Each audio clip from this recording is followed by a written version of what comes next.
Hi అండి, నా పేరు లక్ష్మి అండి. శనగలు వేపానండి. కొమ్ము శనగలు ఉంటాయి కదండి, ఆ శనగలండి ఉప్పు అండి సాల్ట్ వేసుకోవాలి. బాగా మనం పట్టుకుంటే వేడిగా కాలిపోయేంత వేడిగా ఉండాలండి. సాల్ట్ ముందు వేసుకుని గ్యాస్ మీద పెట్టుకోవాలండి. ఈలోగా మనకి వేడెక్కుతుంది కదండి. శనగలు బాగా వీటెక్కిపోవాలండి. ఐ మీద పెట్టుకోవాలండి. పెట్టుకుని వేపుకోవాలండి. ఎక్కువ ఎక్కువ వేసుకోకూడదండి. కొంచెం కొంచెం వేసుకుని వేపుకోవాలండి. గుల్లల్లా ఎలా వేగినాయో ఒకసారి మీరే చూడండి, బాగుంటాయండి.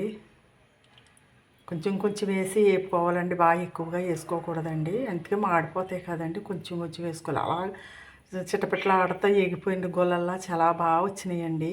మీకు బాగా ఉప్పు కావాలంటే ఫస్ట్లో ఉప్పు నీళ్ళు కలుపుకునండి. ఉప్పు నీళ్ళు చిమ్ముకొని ఆరిపోయాక అప్పుడు వేపుకోవాలండి.